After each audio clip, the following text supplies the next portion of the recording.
Hola, hola, hola, ¿qué tal? ¿Cómo les va? Muy buenas noches. Bienvenidas, bienvenidos a este debate del capítulo 4 de la segunda temporada de Merlí. Anoche vimos que el filósofo convocado, el primero que tiene que ver con la currícula realmente de los peripatéticos, es Kant. Es la primera vez que Merlí le presta atención al programa de estudio, entonces va a trabajar con él y a partir de él va a desarrollar el tema de la mentira, que es como transversal a todo el capítulo. No solamente porque él le miente a su madre y le hace creer que tiene cáncer, sino porque aparecen mentiras también de los propios estudiantes, de Bruno para con Coralina, aparecen mentiras de Pau Vilaseca para con Eugenie Bosch cuando no termina un trabajo, aparece la mentira a lo largo y a lo ancho de todo el capítulo. Vamos a... Bueno, les presento a nuestros invitados esta noche. Está con nosotros César Marchesino, él es filósofo por la UNC. La pregunta para vos, César, primero que todo, buenas noches. Buenas noches. ¿Y si es útil mentir a veces, como lo plantea Merlí? Bien, qué pregunta, ¿no? Porque siempre tenemos una valoración moral, ¿no? Con el tema de la mentira. Y a cualquiera que se le preguntara diría no hay que mentir o no debemos mentir. Pero cuando aparece la cuestión de la utilidad, ¿sí? Ahí empezamos a pensar la mentira de distintas miradas o perspectivas. Es inevitable, cuando me preguntás esto de la utilidad de la mentira, pensar en Nietzsche, Friedrich Nietzsche, ¿no? Y no en Kant. Y no en Kant, ¿no? Pero después vamos a ver con Kant también, hay cosas bien interesantes. Friedrich Nietzsche tiene un texto muy lindo, muy bello, que recomiendo leer, que se llama Verdad y mentira en sentido extramoral. Y justamente ahí en ese texto, Nietzsche nos da una bofetada, ¿no? Muy fuerte, o dio una bofetada muy fuerte a esta visión moral de la mentira, y desenmascarando que todo lo que damos por cierto, por conocimiento, todo lo que nos sirve para funcionar en el mundo, no son más que grandes mentiras sobre las cuales nos hemos puesto de acuerdo, aceptamos que nos sirven para funcionar en el mundo. Entonces cuando él nos plantea esta idea de que en realidad todo lo que damos por cierto, todo el conocimiento que tenemos del mundo, todo lo demás, es una gran mentira, porque en realidad, ¿por qué es una mentira? Dice Nietzsche, porque lo que sea el mundo verdaderamente, como seres humanos, nunca vamos a saber qué es. Entonces, de entrada, todo eso que damos por cierto es una mentira. Pero en el plano moral, hemos acordado que es una gran verdad, dice él. Entonces, las mentiras empiezan a valernos de otra manera, ¿no? Empezamos a mirarlas de otra manera. De otra forma, ¿no? Y de eso debería agarrarse Merlí entonces, ¿no? Voy a saludar a Débora Imhoff, ella es psicóloga, ella trabaja fuertemente el área de género dentro de la Facultad de Psicología de la Universidad Nacional de Córdoba. Bienvenida, Débora. Hola, buenas noches. ¿Cómo estás? Débora, anoche vimos que Merlí, cuando asume que mintió con su madre frente a Gina, le dice, bueno, pero ella tiene instinto maternal, me va a perdonar, debiera entenderlo. ¿Existe tal instinto maternal? Otra de las grandes mentiras, ya que estamos hablando de mentiras, una que le sirvió un montón al patriarcado para indicarnos cuál es el lugar que tenemos que ocupar las mujeres en lo social, ¿no? En realidad no hay un instinto maternal, eso que se desarrolla en términos del vínculo afectivo, del amor, que una persona gestante, una mujer, incluso un hombre puede sentir hacia sus hijos, sus hijas, tiene que ver con una construcción que es cultural y que es vincular, ¿no? Que es lo que nos empieza a pasar con ese ser que empezamos a acompañar en su crecimiento. Pero no es algo que tenga que ver con el orden del instinto, porque si no, todas las mujeres y todas las personas gestantes tendríamos las mismas experiencias, nos sentiríamos de la misma manera cuando encaramos eso de maternar, y en realidad nos pasan un montón de cosas diferentes. En realidad hay un montón de mujeres y personas gestantes o con capacidad de gestar que no generan un deseo, que no tienen un deseo de atravesar esa experiencia, y obviamente que esa gran mentira del instinto maternal también instaura ciertas normativas sobre cómo se es buena madre, ¿no? Y cómo nos alejamos cuando no cumplimos con ese mandato, nos convertimos en malas madres. En realidad lo que le pasó a la madre de Merlí es algo que le podría pasar a cualquier persona cuando alguien a quien querés te dice que se está muriendo, ¿no? ¿Sí? Sentimos empatía, sentimos preocupación, acompañamos ese momento, si se supone que queremos a esa persona, nos pasa a todos y a todas, no es algo que tenga que ver con algún instinto, que en realidad lo que hace esa idea es naturalizar o esencializar una experiencia que tiene que ver con el orden del deseo, que tiene que ver con el orden de la cultura y no de la naturaleza. El propio Iván se da cuenta, Gina también hubiera sufrido del mismo modo, de hecho lo hizo. Bueno, vamos a estar hablando de eso también. Voy a darle la bienvenida a Santiago Dilelo. Santi es estudiante de 5º año de la escuela secundaria. ¿Cómo estás, Santi? Hola, bien, buenas noches. Gracias por sumarte. Santi, vimos anoche que Gerard tiene su primera vez con Oksana. Él le hace creer que no es la primera vez, pero sí, en verdad sí, porque hay mucha presión en torno a las primeras veces siempre. ¿Y cómo lo viven los adolescentes, y las adolescentes? Sí, siento que sí existe una presión y en el caso de Gerard se lo muestra constantemente. Después de realizar el acto, se muestra como feliz y muy contento, como si la vida fuera... La vida se le acomoda, ¿viste? Claro. Todo es rosa para él. Claro. Y yo lo tomo más que el capítulo lo plantea como si él realmente no está feliz por lo que hizo en sí, sino por la presión que fue dejar de ser virgen, ¿no? De hecho, Mark lo felicita, ¿no? Claro, se genera un felicito, un vínculo, se unen más también como amigos. Como si fuera lo esperado. Claro, Bien, exactamente. bien. Bueno, vamos a estar hablando de eso también.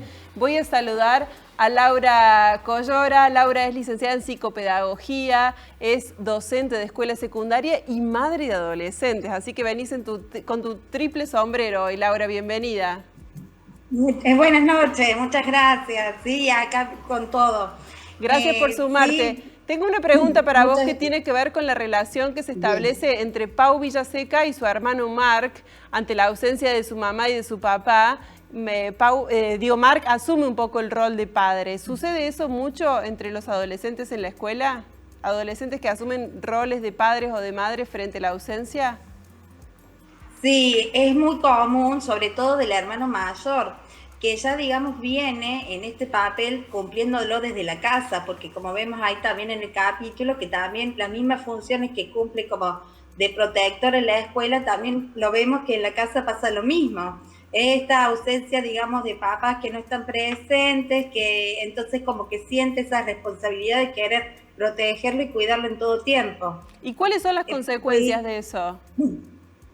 Y bueno, sobre todo la consecuencia, digamos, el problema es de tanta responsabilidad que se carga este hermano mayor. Entonces, como que, bueno, hay como que diferenciar y explicarle que tampoco él tiene que hacerse, digamos, responsable de todas las cosas que le están sucediendo. Es como que de parte de la escuela también se tendría que trabajar un poco con la familia, a ver qué está pasando, para que también él tenga su rol de hermano y no de padre. Bien, bien. Bueno, los temas están planteados. Sobre estas cuestiones vamos a estar conversando esta noche. Nosotros tenemos que hacer la primera pausa aquí en este debate de Merlí. Recuerden, estamos analizando el capítulo 4 de la segunda temporada. Hacemos una pausa y ya volvemos.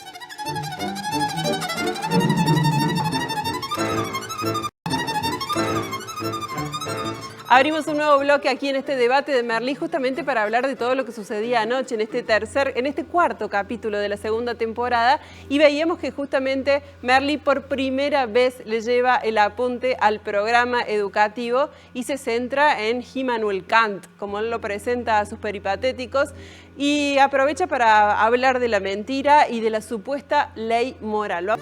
Bueno, ahí lo veíamos, el orden moral tiene más peso que las consecuencias per se, ¿no? Así lo plantea Merlí a Sí. sus alumnos. A lo que está haciendo referencia ahí Merlí es a la noción de imperativo categórico, que es una noción kantiana, que básicamente es lo siguiente, es actúa de manera tal que tus acciones puedan ser universalizables. ¿Qué quiere decir eso? Que lo que tú hagas, cualquiera lo pueda también hacer.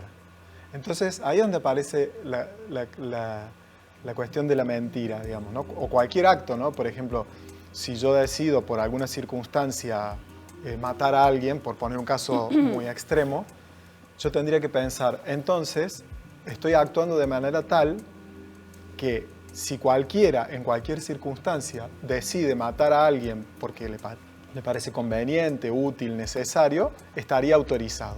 Entonces ahí yo mismo me tengo que responder, ¿debo pensar la opción de matar a alguien como una posibilidad? Porque si yo lo hago, todas las demás personas están autorizadas a hacerlo. Hacerlo. Entonces ahí es donde aparece esta idea que trae Merli para sus estudiantes, que el ejemplo clásico que pone Kant, digamos, si alguien se está escondiendo, viene la policía a buscarlo, así yo quiera protegerlo, yo debería decir, sí, aquí está este señor, porque si yo eligiera ahí mentir, autorizaría la mentira para todos, ¿sí? Para todas las personas. Entonces, ahí es donde se cae el orden moral, porque se habilita, cualquier acción es posible en cualquier circunstancia. Bien, bien. Débora, ¿tendremos un mundo mejor si le hiciéramos caso a Kant? No estoy tan convencida. Creo que lo que algunas teóricas feministas vinieron a instaurar en esta discusión sobre la moral y la ética tiene que ver con algo que para los estudios de género es muy significativo, y es la ética de los cuidados. Hay una ética feminista de los cuidados que justamente viene a problematizar que si no interceptamos estas discusiones con esta dimensión del cuidado de sí y del cuidado de los otros, no vamos a ir a buen puerto. Y la cuestión es que en estas narrativas que se fueron construyendo sobre los roles sociales que nos tocan a cada uno y a cada una, el cuidado siempre lo ponen del lado de las mujeres, ¿no? Se supone que quienes ejercemos las tareas de cuidado somos las mujeres. Desde allí se nos disciplina en torno a las cosas que podemos o no podemos hacer en lo social, y lo que vienen a decir los feministas es que esa ética de los cuidados debiera atravesar a todo el cuerpo social, ¿no? Debiéramos, en alguna medida, todos los actores sociales apropiarnos de esta noción del cuidado de sí, primero, ¿no? Sí. Porque ese es un primer movimiento importante, y luego también el cuidado de los otros, de las otras, de les otres, y eso habilitaría una otra dimensión de relación social. Bien, me voy a poner, no te digo filósofo porque le faltaría el respeto al pobre César, pero Santi, todos hemos mentido en algún momento de nuestra vida, y me parece que en la adolescencia este rasgo aparece más fuertemente, sobre todo vinculado a la construcción de la propia identidad, para diferenciarnos, para poder decir qué queremos o hacia dónde queremos ir. ¿Lo vivís así? ¿Que Sí. la mentira es útil para la construcción de la propia identidad o no? No sé si es útil, pero se usa, y en la adolescencia se refleja mucho. Hay muchos casos por ahí que por vergüenza o miedo a mostrarte quién realmente sos, te mostrás diferente ante el mundo y decidís mostrar y ver que la sociedad es una persona que no sos, haciendo la mentira, y en la adolescencia sí, se vive bastante. Se ve mucho más, Sí. se ve mucho más. Bueno, anoche veíamos que Merli le hace creer a su mamá que está enfermo de muerte, porque no se quiere ir de la casa, porque no quiere pagar un piso, o por lo que sea, no lo sabemos muy bien todavía, o porque no quiere... Les pregunto a las mujeres de la sala, Débora, Laura, acá no vale tampoco esto del rasgo de ser madre de, porque el sufrimiento per se es terrible por la situación que le está contando, pero con un hijo así, Laura, ¿no te dan ganas de ahorcarlo? Sí, y la verdad que sí, sobre todo porque acá le genera preocupación a la mamá. A veces es, digamos, las dimensiones de las mentiras, ¿no? Porque cuando uno miente tampoco puede a veces asumir las consecuencias que trae esa mentira. La mamá cómo se ha preocupado a partir de lo que les comentaba, cómo se sentía él. Entonces, a veces más allá de la mentira, yo digo lo que es las consecuencias de no decir la verdad. Y cómo él después, a lo largo del programa, vamos viendo que él se va enredando cada vez más con este tema de esta mentira para sostenerla, porque también hay que sostenerla. Que después como que a un punto él se ve como que no puede sostenerla más. Por eso digo yo que es muy, sí, a veces la consecuencia es más grave de cuando uno no dice la verdad, de lo que uno cree mintiendo. Bien, lo traigamos a nuestra sociedad actual, y daría la sensación de que en verdad pocas veces, de hecho, vos sabés que cuando Merli se los presenta a sus estudiantes al tema, le dice, bueno, estamos acostumbrados a mentir, los políticos lo hacen todo el tiempo, pero en realidad él es el primero en hacerlo, como demostrando que en realidad somos, en este caso, la clase política es un reflejo de lo que está pasando también en la sociedad, porque él es el fiel exponente, ¿no? ¿Cómo lo vieron ustedes? Sí, insisto un poco lo que había comentado al inicio con la idea de Nietzsche, de esta lectura extramoral, ¿no? Respecto a verdad y mentira. Y también retomo algo que dijo recién Débora, ¿no? Porque lo que está planteando Kant presupone la idea de que hay un único, y lo digo en masculino, justamente también porque Kant también lo pensaba de algún modo así, un único sujeto universal. ¿Qué quiere decir eso? Que valía para todos, y también lo sigo diciendo en masculino, como que hubiera un único modelo de persona y que todos pensaríamos y deberíamos ajustarnos a ese modo. Y si hay algo que también, justamente los feminismos en las distintas perspectivas, pero no solo los feminismos, han ido aportando, es esta idea de que siempre somos, pensamos y actuamos en contextos, ¿sí? Esta idea del cuidado que traía recién Débora, el cuidado siempre también nos remite a un determinado contexto particular. Y en el mismo capítulo, al final se devela que la madre sostuvo una mentira durante montones de años, porque Merlí no es hijo de ella. O eso le hace creer. Bueno, por eso, pero entonces qué interesante porque esa mentira es enorme respecto a la que hizo Merlí, si la comparamos no sé si se pueden comparar las mentiras, pero entonces toda una vida sostenida sobre una mentira, digamos, que después vemos que hay como un juego de que no queda claro, digamos, ¿no? Pero le paga con la misma moneda. Claro, digamos. ahí está. Pero ¿a qué voy con esto, digamos? Y esta sería la crítica a Kant, ¿no?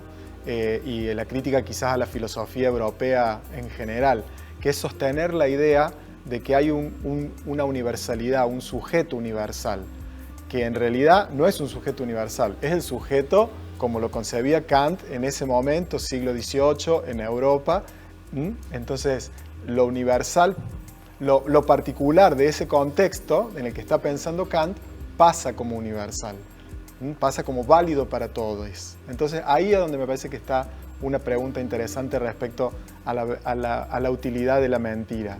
Y le quita peso moral, ¿no? Recién Santiago decía, para sobrevivir a las críticas, a la presión social, y bueno, usamos un montón de tiempo mentiras o ocultamos verdad, no decimos en verdad cómo queremos, qué sentimos. Sí. Débora, hablaba César recién de los contextos, trayendo a colación un poco lo que vos comentabas, que las mentiras en los contextos funcionan de determinada manera o se sostienen de determinada manera. Y yo te pregunto, en realidad esta temporada fue grabada hace por lo menos 5 años atrás. Me parece que los contextos feministas han cambiado, la sociedad ha cambiado. ¿Tendría el mismo, no sé si peso la mentira, pero digo, ¿te parece que funciona igual en la sociedad actual? ¿Esto del instinto? Creo que ahí traes como una dimensión importante que tiene que ver con el impacto que tuvieron en los últimos años los feminismos y sobre todo en nuestras latitudes post-2015, ¿no? Yo creo que un gran efecto que tuvieron, sobre todo para las mujeres, es despertarnos de esas mentiras, ¿no? Es decir, creo que hay una apropiación colectiva más firme respecto de las mentiras que nos ha vendido el patriarcado, de que ya no nos comemos cualquier cuento, ya no nos creemos cualquier cosa, y eso por suerte se está convirtiendo en un proceso que cada vez se masifica más. Y además creo que también en esto los varones se han empezado a mover, los varones se han empezado a organizar para preguntarse sobre sus masculinidades y también sobre las mentiras, ¿no? Sobre el cuento que se comen en esto de adherir a la masculinidad hegemónica.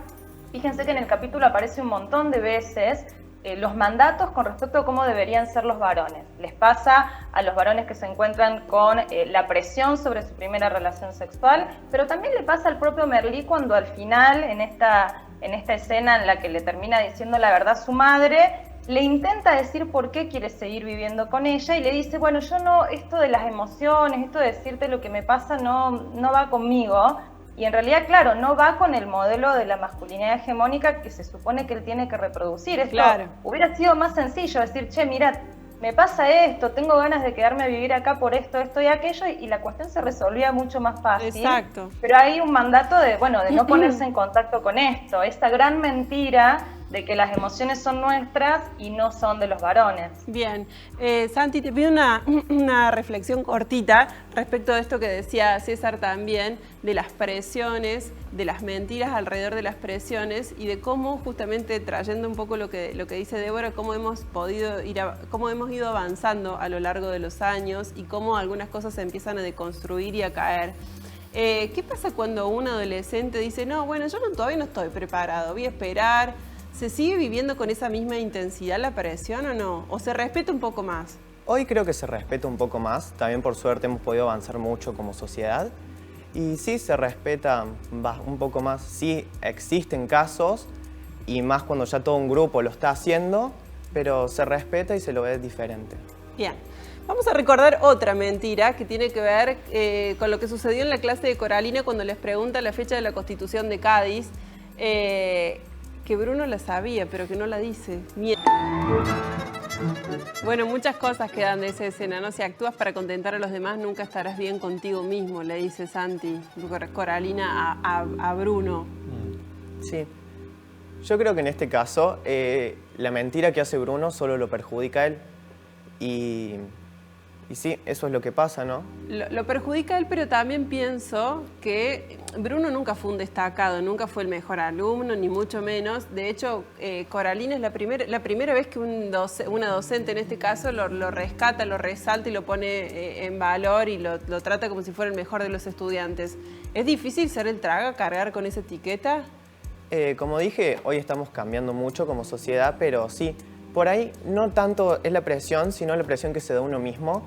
Por ahí pensás, y se respondo varias veces qué pensarán los otros, también sale la frase, el famoso chupamedias, ¿no?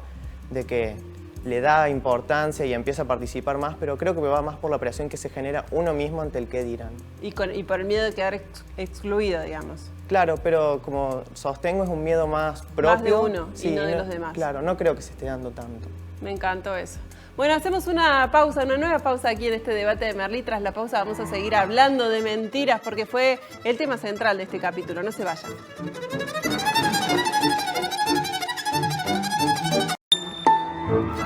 Bueno, esto en realidad pasaba en el capítulo 3, pero da cuenta, en realidad quisimos rescatar este fragmento porque de alguna manera Merlí lo envalentona a Gerard para que después pase lo que pasa con Oksana. Es como que lo insta a dejar ese lugar de víctima, ¿no?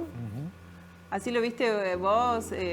Sí, y me parece claramente tiene que ver con lo que decía Débora hace un rato y también Santi, de cumplir mandatos, digamos, ¿no? De cumplir ciertos mandatos, en este caso de masculinidad, y ciertos mandatos de cómo relacionarse con la sexualidad, digamos, ¿no? O sea, porque ya sea un formato moral, digamos, de algún tipo de moralidad católica o judeo-cristiana en general, donde la sexualidad es como un tabú que tiene determinados lugares, o sea un mandato de una sexualidad absolutamente libre, descontrolada, no dejan de ser mandatos ambos, y lo interesante es que las personas puedan asumir, decidir libremente de acuerdo a lo que van construyendo y sintiendo, o sea, que no tengan que responder a ninguno de los dos mandatos, porque tenemos la idea habitual de que mandatos son los que estaba diciendo de una moral judeo-cristiana, represora, conservadora, sí, y que los otros, ¿no? Los de la superlibertad, la de los no condicionamientos, no serían mandatos, ¿sí? Y no sé, me gustaría también que, por ejemplo, pudiera opinar o compartirnos, Santi, esa experiencia. ¿No hay también como una presión a ser de esa manera, digamos? O sea, ¿no hay también una presión ahí de ser absolutamente libre, descontrolado, ¿no? Es interesante preguntarse eso. Es interesante. ¿No? No creo que venga de parte de los padres, me parece a mí. Pero sí de un mandato sí social. De los claro. colegas. Sí, puede ser. Hoy por ahí no existe tanto las relaciones formales o de solo dos parejas, sino más como la libertad más en la adolescencia y en la juventud se está viendo, ¿no?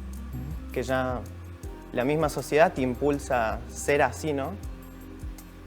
No estamos hablando solamente de relaciones sexuales, sino de vínculos entre personas. Claro, sí. Bien. Débora, te escuchamos. ¿Sabes qué querés ahí acotar?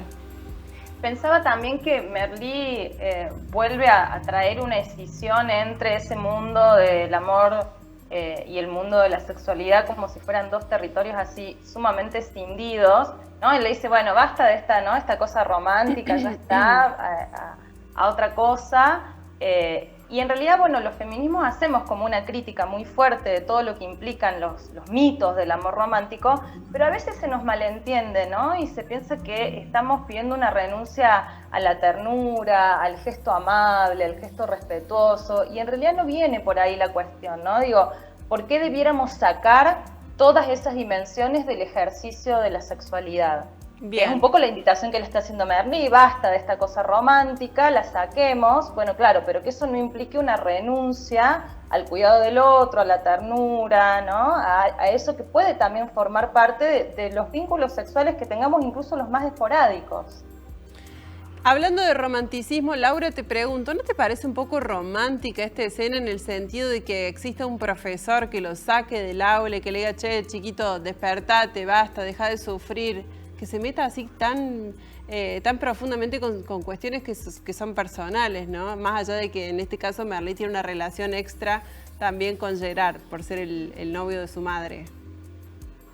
Y sí, la verdad que lo que pasa es que la relación docente-alumno es muy especial. Por ahí hay docentes que, bueno, lo ven, en este caso me parece que Merlí como que lo ve preocupado, que sigue con este tema, como que dice, bueno, deja de pensar, lo saca de ese mundo que él está metido, de que está pensando en Mónica, me parece, y entonces como que él trata de sacarlo y decirle, bueno, esta es la realidad, como para ayudarlo, para que él salga de esa melancolía.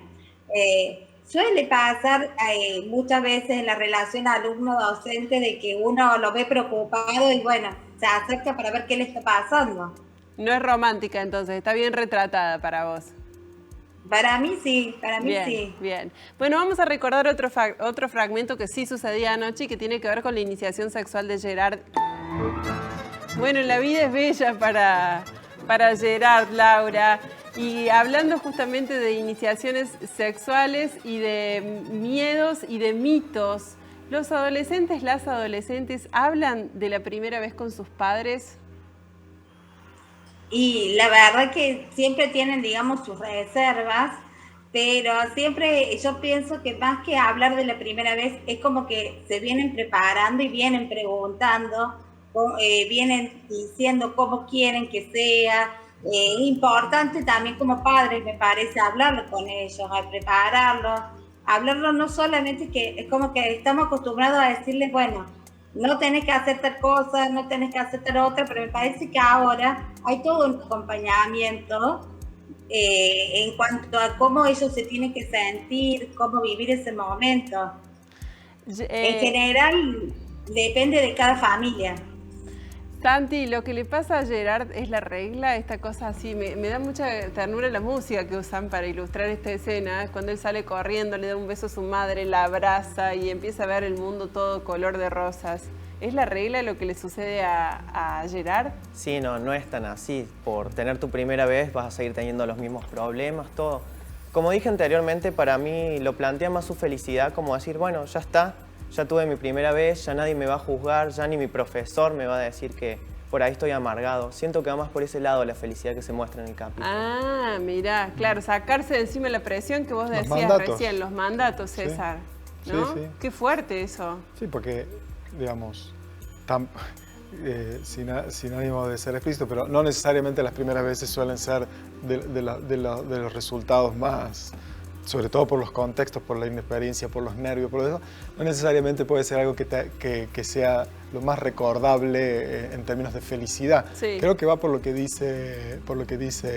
Sacarse el estigma de ser el virgen. Sí, sí, ¿no? sí, que aparte en el capítulo anterior es bien claro, ¿no? El mandato que le da Merlí. Que es paradójico, porque es lo que decía Débora hace un rato, ¿no? Débora, como... ¿te animás a que hagamos un poquito de historia? Porque ahora digo, esta situación sucedió con Oksana, que es una compañera de él de su clase, de su curso. Pero no era así antes, ¿no? Este mandato que dice César.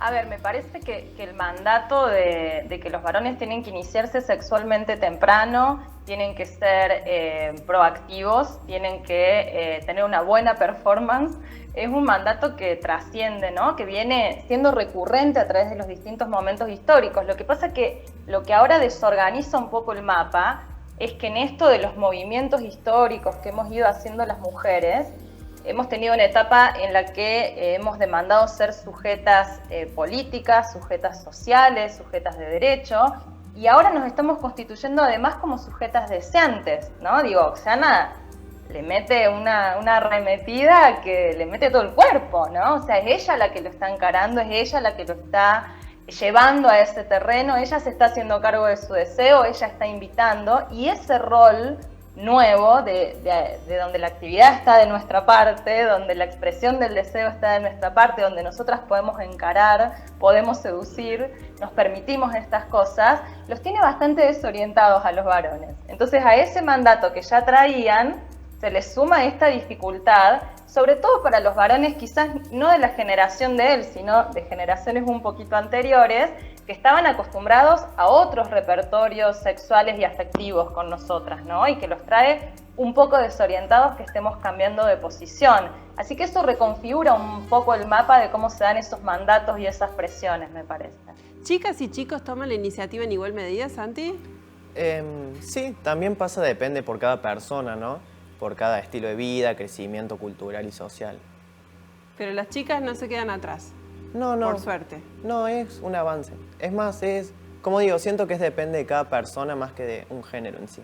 Bien, bien. Un nuevo tape que habla de la amistad entre Iván Blasco y Merlí. Merlí le dice que no es su amigo. Me parece que ahí también le miente. Le cuesta decir que lo considera su amigo. Es como que tiene que tragar 2 veces. Hay un tema ahí particularmente en esta escena que a mí me interesa charlar, que tiene que ver con la subestimación de Merlí para con Iván. Es como que lo subestima primero por ser joven, pareciera, después porque bueno, no sé muy bien, pero me parece que tiene que ver ahí con la construcción de la confianza, del vínculo entre adultos y adolescentes, ¿no? Me gustaría tu opinión, Laura, respecto de eso. Sí, es como que se siente, ahí Iván yo veo como que se siente defraudado, porque él confiaba en esta amistad y se siente de pronto, cuando Merlí le dice así, como que perdió la confianza, como que también esto del adolescente, ¿no? De querer ser único y ser mi único amigo, porque él, si venimos viendo la serie, es como que él tiene una relación muy linda con Merlí, y él, gracias a Merlí él pudo salir y volver a la escuela. Entonces como que su confianza se siente dañada.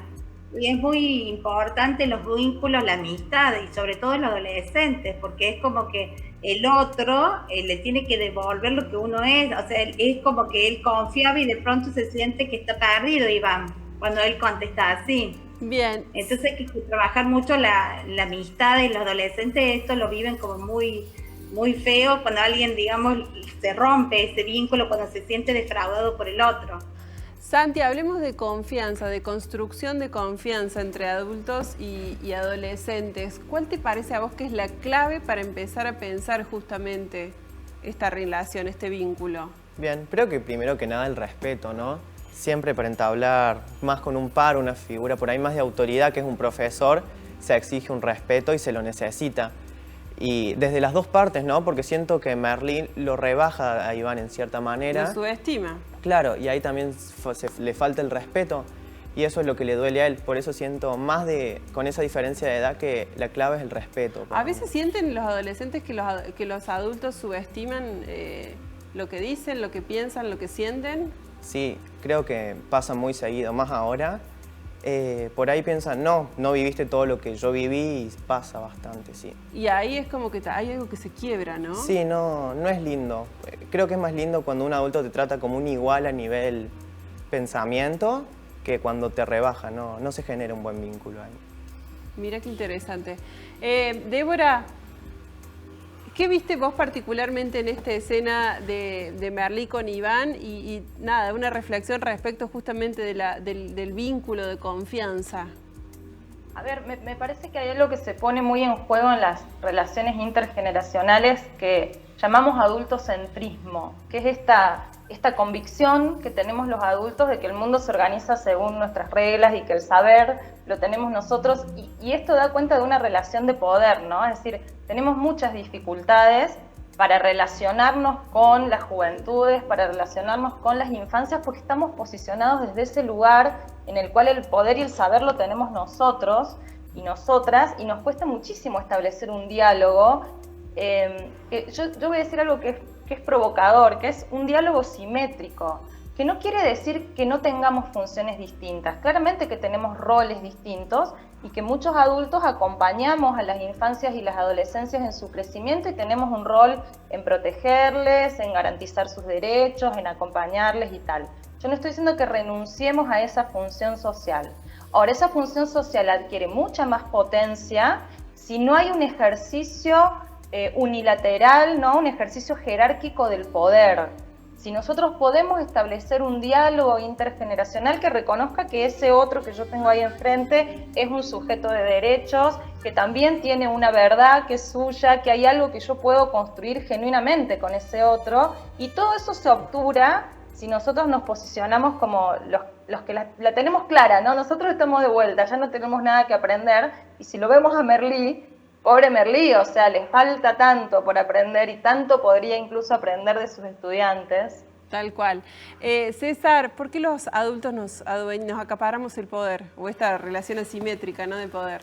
Sí, escuchaba recién a Débora con esta idea del adultocentrismo, que no es una digamos, ese establecimiento de relaciones asimétricas del poder no es solo exclusividad del adultocentrismo. Podríamos pensar androcentrismo, blancocentrismo, eurocentrismo. Tal cual. Ahí es donde me parece que es donde tenemos que repensar, ¿no? Que el mundo en el que vivimos, el mundo que conocemos, el mundo que habitamos y que construimos día a día, siempre es mirado desde distintas perspectivas. Y lo deseable sería en todo caso la construcción de una sociedad donde las perspectivas puedan ser contempladas todas. Esto no quiere decir que no haya tensiones, que no haya conflictos. Esa idea de una sociedad sin conflictos es una idea bastante autoritaria, ¿no? Podríamos hablar más de eso quizá.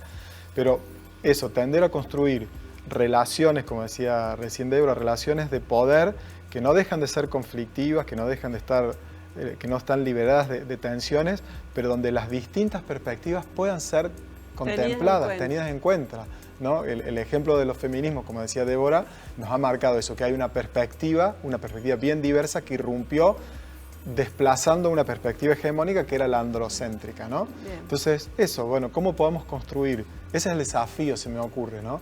¿Cómo construir sociedades donde las perspectivas puedan ser tomadas en cuenta, puedan ser dirimidas las diferencias, transitar las tensiones, transitar los conflictos e ir construyendo eso, una sociedad cada vez más diversa en perspectiva. Y tanto que aprender tenemos nosotros los argentinos, sobre todo en este momento. Bueno, tenemos que hacer la última pausa aquí en este debate de Merlí. Tras la pausa, el cierre, por supuesto, las reflexiones finales. No se vayan. Bueno, hoy hablábamos de la llamada de la maternidad, Débora, como reflexión final, 30 segundos finales de esta escena o de lo que te haya impactado más del capítulo.